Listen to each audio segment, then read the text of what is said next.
C'est donc par un email hier que les salariés de General Electric ont appris la nouvelle. Un plan de restructuration se prépare et menace 360 emplois en Loire-Atlantique.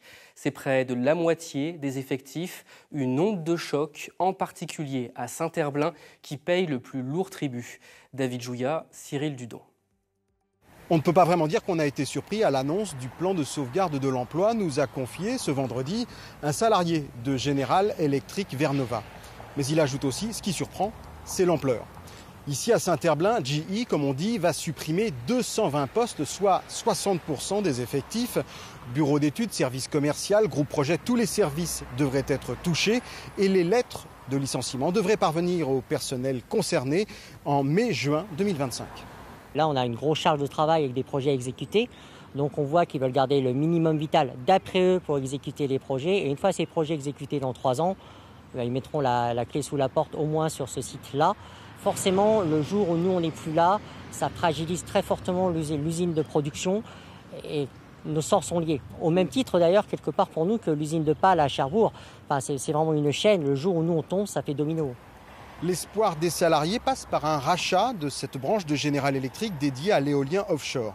Un domaine d'activité où l'État a un rôle à jouer, selon la CGC. Là, l'État est en partie responsable parce qu'en fait, il y a des appels d'offres, mais ça ne bouge pas. Ils mettent des années en fait à valider ces appels d'offres. Et nous, on ne peut pas attendre 10 ans avant qu'un appel d'offres soit sorti. Regardez le projet de Saint-Nazaire, on a dû attendre 12 ans pour pouvoir voir l'installation des premières éoliennes. En additionnant les chiffres du plan de sauvegarde de l'emploi de General Electric présenté ce vendredi, avec les interruptions de mission confiées aux consultants, aux intérimaires, décidées avant l'été dernier, la CGC évalue à 1000 le nombre d'emplois qui disparaissent dans l'éolien offshore pour le seul département de Loire-Atlantique. Merci David. Et ce plan social sonne donc comme un coup dur pour une filière pourvoyeuse d'emplois verts et particulièrement développée dans notre région. Alors que les carnets de commandes sont pleins, comment expliquer ces difficultés? Élément de réponse avec Myriam Nguenor et Juliette Poirier. Derrière ces murs, une production de turbines d'éoliennes en mer qui tourne déjà au ralenti depuis de longs mois. Il est loin le temps où un Premier ministre et sa ministre de l'écologie inauguraient cette usine unique en France. Le site de Montoire de Bretagne a assemblé les nacelles de 80 éoliennes qui équipent aujourd'hui le premier parc éolien français au large de Saint-Nazaire.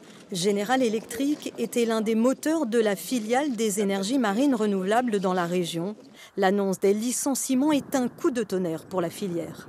C'est un gâchis parce que depuis plus de 10 ans, en Pays de la Loire et généralement en France, les industriels se sont mobilisés pour créer une chaîne de valeur complète, depuis l'innovation, la formation, jusqu'à la mise en service et l'entretien des parcs éoliens. Et là, c'est remis en cause en fait, par ce type de décision qui vient d'outre-Atlantique et qui va totalement à l'encontre des efforts qui sont menés à la fois pour la transition énergétique et à la fois pour concourir à notre souveraineté industrielle franco-européenne.